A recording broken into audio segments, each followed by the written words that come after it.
Truly I say to you, even if one of you has faith the size of a mustard seed, you can say to a mountain to move from here to there, and it will move, and nothing will be impossible for you. Respected Father, judges, parents, teachers, guests, and my dear friends, I am here to talk about how our faith must be lived. Now, what exactly is faith? Faith is man's response to God's call, the assurance in things hoped, and the conviction of things that are not seen. However, it is quite disappointing to see that in modern society, our faith is concluded to a form that is only expressed in words and not deeds or actions. Our faith shouldn't be something verbal, it should be something active and living. It should also be evident to others through the way we live our life of witness. In the letter of St. James, it is read that faith without action is inactive in itself. If my faith does not produce a fruit in me, then surely it's a dead faith.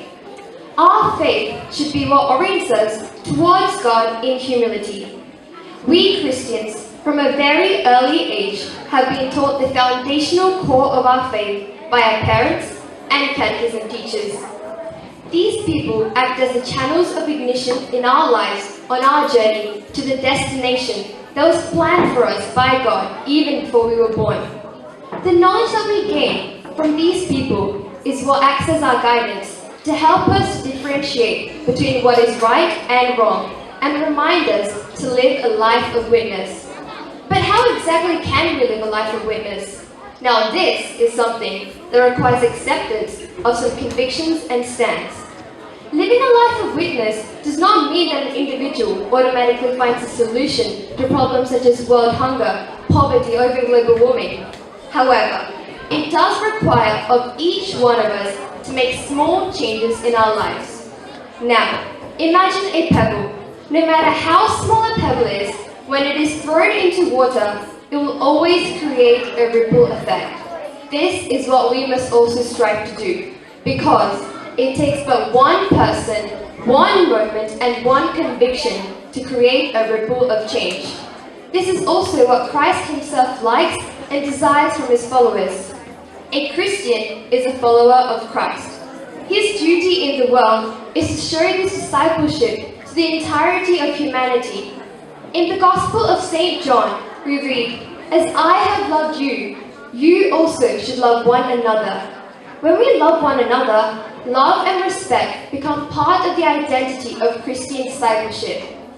Now in reality, to be practical, for a person to fully develop in his faith, he must submerge himself in Christ's footsteps. Hence, the very foundational core of faith is derived from one's ability, or in other words, will, to bow down their heads to God's desires rather than their own. Now, let's take this moment to think about how the saints, through their life of witness, attain the eternal goal of heaven. Like them, we also must strive to not just proclaim our faith, but to also proclaim it through our actions and deeds. Because once again, faith without action is inactive in itself. We must also remember that a life of witness never makes things easy. It makes them possible. Thank you.